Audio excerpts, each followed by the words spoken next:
এখন বর্তমানে প্রণোদনা দেওয়া হয় সরকারের পক্ষ থেকে 2.5%, সেটি বৃদ্ধি করে আপনার 3-এর মতো আমরা চিন্তা করছি। নতুন ঘোষণা আসতে যাচ্ছে সরকার থেকে।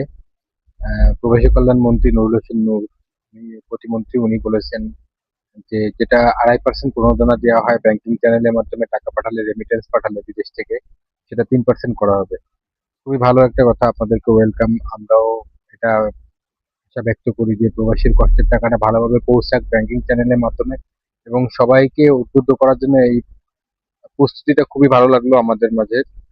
আমার তো সেটাই মনে হয়। বাকি প্রবাসী বা অন্যান্য যে ভাইরা আছেন কি মনে করেন অবশ্যই কমেন্টের মাধ্যমে জানাবেন। সরকারের এই যুগান্তকারী পদক্ষেপটা নিলে রেমিটেন্স প্রবাহ আরো বেশি বাড়বে, আমার আমার ধারণা এটা। কারণ 1 লক্ষ টাকায় যখন 2.5 হাজার টাকা এক্সট্রা আসবে, যদি তখন 3 হাজার টাকা আসবে তখন আরো বেশি আসবে। মানুষের প্রবাসীদের প্রতি এভাবে ভালোবাসা দেখান, কিন্তু শুধু প্রবাসী কার্ড ধারী যারা হবে তারাই পাবে, এই জিনিসটা করেন না। কারণ অজস্র প্রবাসী আছে যারা অবৈধভাবে বিদেশ থেকে টাকা পাঠাতে পারতেছে না।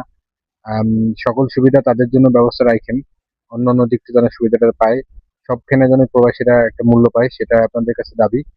আম, তো এই জিনিসটা কেমন লাগলো সবাই কমেন্ট করে জানাবেন, এবং এই ব্যাপারটা সবার মাঝে ছড়ায় দেওয়ার জন্য লাইক, শেয়ার, কমেন্ট করেন। আল্লাহ হাফিজ, ভালো থাকবেন সবাই।